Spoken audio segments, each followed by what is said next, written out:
Hello friends, स्वागत है आपका अपनी YouTube channel state knowledge TV Hindi में। जी हाँ, हरियाणा सरकार की तरफ से आप सभी के लिए 5 बड़ी अपडेट आई हैं, 5 बड़ी खबर आई हैं। 6 अप्रैल को आज शाम 4:30 बजे जान लेते हैं इनके बारे में संपूर्ण जानकारी। आगे भी आप हरियाणा की हर खबर, हर योजना, हर नियम, निर्देश, आदेश की जानकारी रोजाना जानना चाहते हैं या हरियाणा के हर डिपार्टमेंट, विभाग, बोर्ड, कॉरपोरेशन, निगम की हर लेटेस्ट अपडेट सबसे पहले जानने के लिए स्टेट नॉलेज टीवी हिंदी को सब्सक्राइब जरूर कर लीजिएगा। यहाँ लोकसभा के चुनाव के कारण हरियाणा में भी आचार संहिता के नियम लागू हैं।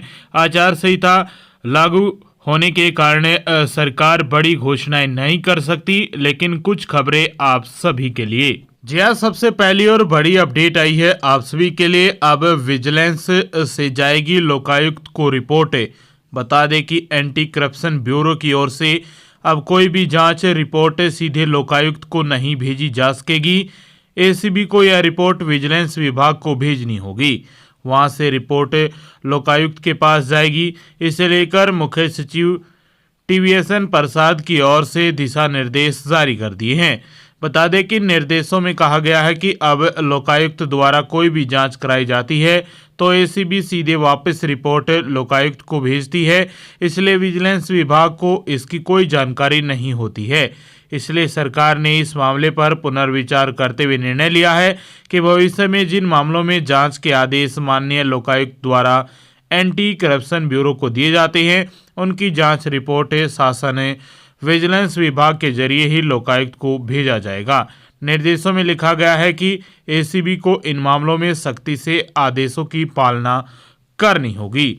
तो सबसे पहली और बड़ी अपडेट आई थी आप सभी के लिए। जी हाँ, दूसरी बड़ी अपडेट आई है आप सभी के लिए राष्ट्रीय कृषि विकास योजना को लेकर। जी हाँ, सूक्ष्म सिंचाई के उपकरणों पर मिल रही है 85% तक सब्सिडी। बता दें कि राष्ट्रीय कृषि विकास योजना के तहत माइक्रो इरिगेशन पर काम किया जा रहा है। अप्रैल 2021 से सूक्ष्म सिंचाई प्रोजेक्ट का काम मिकाडा द्वारा कार्यान्वित किया जा रहा है। पहले योजना उद्यान एवं कृषि विभाग द्वारा चलाई जा रही थी। मिकाडा की ओर से on form water tank policy 2021 में लागू की गई थी। इसके अनुसार किसान या किसानों का समूह अपने स्तर पर ऑन फॉर्म वाटर टैंक की खुदाई का विकल्प चुनता था। उसे नियमानुसार 70 से लेकर 85% सब्सिडी का प्रावधान किया जा रहा है। राज्य सरकार की नीति के अनुसार सूक्ष्म सिंचाई उपकरणों के लिए किसानों द्वारा निवेश या खर्च की गई लागत पर 85% तक की सब्सिडी का प्रावधान किया गया है। 15% केवल आपको वहन करना है।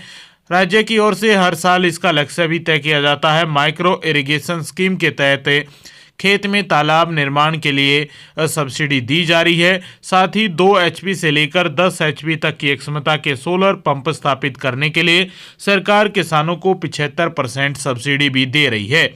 इस योजना का लाभ लेने के लिए किसान mikada.haryana.gov.in पर आवेदन कर सकते हैं। तो सभी किसान भाइयों के लिए बड़ी अपडेट आई है। इसमें 2 HP से लेकर 10 HP की क्षमता वाले सोलर पंप पर भी जो सब्सिडी है वो दी जा रही है। माइक्रो इरिगेशन को लेकर सूक्ष्म सिंचाई उपकरणों के लिए भी किसानों द्वारा निवेश या खर्च की गई लागत पर 85% तक की सब्सिडी का प्रावधान है, वो किया गया है सरकार की तरफ से। आप सभी के लिए बड़ी अपडेट आई है। जी हाँ, राष्ट्रीय कृषि विकास योजना के तहत ये अपडेट थी। किसान भाइयों के लिए लाभ उठा सकते हैं सभी किसान भाई। तो ये दूसरी बड़ी अपडेट थी आप सभी के लिए। जी हाँ, तीसरी और बड़ी अपडेट आई है मौसम विभाग की तरफ से। जी हाँ, बता दें कि हरियाणा में कई जिलों में कई दिनों से मौसम में बदलाव देखने को मिल रहा है। कल सुबह हुई बूंदाबांदी हिसार में और 10 तक मौसम होगा अपरिवर्तनशील। बता दें कि 5 अप्रैल को भी बूंदाबांदी देखने को मिली थी, यानी कल सुबह 4 बजे हुई बूंदाबांदी के बाद दिन का तापमान घट गया था। शहर का अधिकतम तापमान 35 डिग्री सेल्सियस रिकॉर्ड किया गया, जो सामान्य से 0.3 डिग्री सेल्सियस अधिक रहा। न्यूनतम तापमान 20.2 डिग्री सेल्सियस रिकॉर्ड किया गया, जो सामान्य से 2 डिग्री सेल्सियस अधिक रहा। HAU के कृषि मौसम विज्ञान विभाग के अध्यक्ष डॉक्टर एमएल कीचड़ ने बताया कि हरियाणा में मौसम आमतौर पर 10 अप्रैल तक परिवर्तनशील है, परंतु खुश्क रहने की संभावना है। इस दौरान बीच बीच में हल्के बादल आने की भी संभावना बनी रहेगी। दिन के तापमान में हल्की बढ़ोतरी रहने परंतु रात्रि के तापमान में हल्की गिरावट होने की संभावना है। इस दौरान बीच बीच में हल्की गति से हवाएं चलने की भी संभावना है, परंतु 11 अप्रैल के बाद मौसम में बदलाव संभावित है। यानी मौसम विभाग के अनुसार 14, 15, 16 और 17 अप्रैल को हरियाणा में बूंदाबांदी देखने को मिल सकती है। 60% के आसपास संभावना बनी रहेगी 14 अप्रैल को, 15 अप्रैल को, 16 और 17 अप्रैल को। इन 4 दिनों के लिए स्पेशल अलर्ट है वो जारी किया गया है। 60% के आसपास संभावना है बूंदाबांदी होने की, गरज चमक के साथ साथ जो बादलवाही के साथ बारिश है वो हो सकती है 4 दिनों में, 14, 15, 16 और 17 अप्रैल को। 10 तक मौसम परिवर्तनशील रहेगा, खुश्क रहेगा और फिर ज़्यादा बदलाव 11 अप्रैल के बाद देखने को मिल सकता है। तो ये तीसरी बड़ी अपडेट आई थी आप सभी के लिए मौसम विभाग की तरफ से। यहाँ चौथी बड़ी अपडेट आई है आप सभी के लिए प्रॉपर्टी आईडी को लेकर, आधार कार्ड से लिंक को लेकर। बता दें कि प्रॉपर्टी लिंक होने के बाद आईडी में नहीं रहेगी कोई त्रुटि, कोई दूसरा नहीं खोल सकेगा आईडी। बता दें कि प्रॉपर्टी आईडी को आधार से जोड़ रहा है निगम। 15,000 आईडी लिंक हो चुकी है अंबाला में, अन्य नगर निगम में भी जो लिंक है वो हो चुकी है आईडी। नगर निगम अंबाला में सभी प्रॉपर्टी आईडी को आधार कार्ड से लिंक किया जा रहा है। प्रॉपर्टी आईडी लिंक होने के बाद प्रॉपर्टी लॉक हो जाएगी। इसके बाद कोई भी प्रॉपर्टी आईडी से छेड़छाड़ नहीं कर सकेगा। नगर निगम के कर्मचारी लोगों से संपर्क साधकर प्रॉपर्टी को आधार कार्ड से जोड़ने का काम कर रहे हैं। अभी तक जिन लोगों ने अपनी प्रॉपर्टी आईडी ठीक कराई है या जिन्होंने प्रॉपर्टी टैक्स भरा है, निगम ने उनकी प्रॉपर्टी को आधार कार्ड से जोड़ दिया है। लेकिन 1 लाख से ज़्यादा प्रॉपर्टी अभी भी ऐसी है जिन्हें लिंक नहीं किया गया। यही वजह है कि अभी तक निगम प्रॉपर्टी को पूरी तरह से लिंक नहीं कर पाया है। प्रॉपर्टी लिंक होने से कोई भी व्यक्ति प्रॉपर्टी आईडी को नहीं खोल सकता, जबकि अभी तक कोई भी व्यक्ति प्रॉपर्टी आईडी पोर्टल पर जाकर किसी की भी प्रॉपर्टी का पूरा ब्यौरा देख सकता था। साथ ही प्रॉपर्टी आईडी में डाटा गलत तरीके से फीड कर सकता था, लेकिन अब ऐसा नहीं होगा, इसलिए प्रॉपर्टी आईडी में कोई त्रुटि नहीं मिलेगी। सबसे खास बात यह है कि जब भी प्रॉपर्टी टैक्स भरने में छूट मिलेगी वह सीधे मिलेगी। बता दें कि अंबाला से निगम एरिया में 1.22 लाख प्रॉपर्टी है। इनमें से करीब 2 माह में नगर निगम 15,000 प्रॉपर्टी को ही आधार कार्ड से लिंक कर पाया है, जबकि अन्य प्रॉपर्टी को लिंक करने का काम किया जा रहा है। हरीश छावड़ा ने बताया कि प्रॉपर्टी आईडी को लिंक करने के लिए कर्मचारी काम कर रहे हैं। पता चलेगा किसके नाम कितनी प्रॉपर्टी है। प्रॉपर्टी आईडी को आधार कार्ड से लिंक करने का उद्देश्य यह भी माना जा रहा है कि जो लोग अपनी प्रॉपर्टी को आधार कार्ड से लिंक करवाएंगे उससे यह पता चल जाएगा कि उनके नाम कितनी प्रॉपर्टी है, क्योंकि तहसील में भी रजिस्ट्री कराते समय आधार कार्ड डाला जाता है। तो ये चौथी बड़ी अपडेट आई थी आप सभी के लिए सरकार की तरफ से।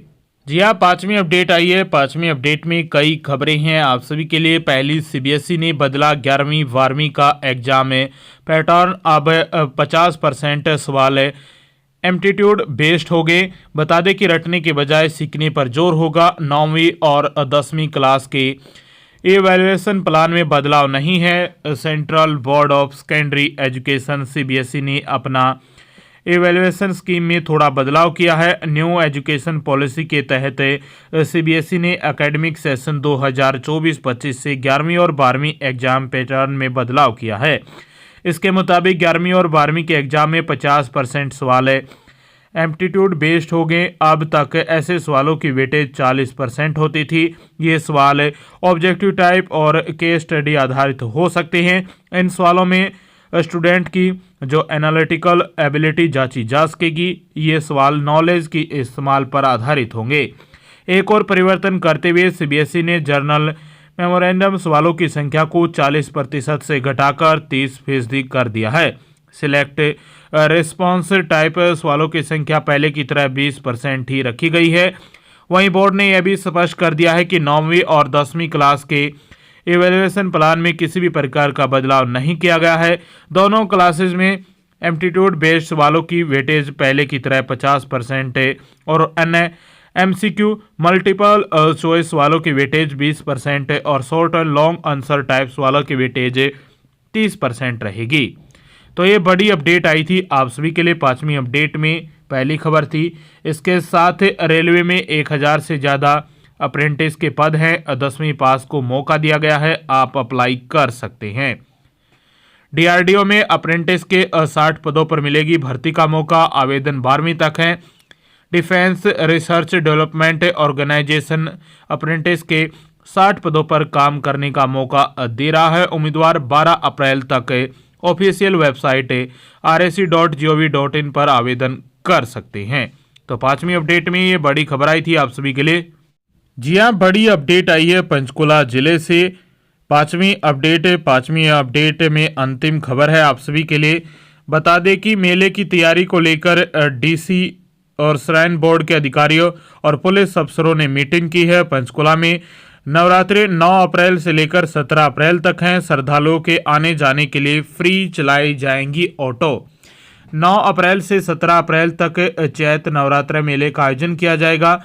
मेले की तैयारी को लेकर MDC माता मनसा देवी मंदिर स्थित कॉन्फ्रेंस हॉल में DC और श्राइन बोर्ड के चीफ एडमिनिस्ट्रेटर सुशील शर्मा ने प्रशासनिक और पुलिस अधिकारियों के साथ मीटिंग की है।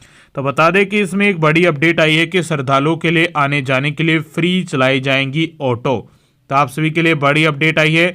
नवरात्रि 9 अप्रैल से लेकर 17 अप्रैल तक होंगे। तो ये 5 बड़ी अपडेट थी आप सभी के लिए। आगे भी आप हरियाणा की हर खबर जानना चाहते हैं तो स्टेट नॉलेज TV हिंदी को सब्सक्राइब ज़रूर कर लीजिएगा।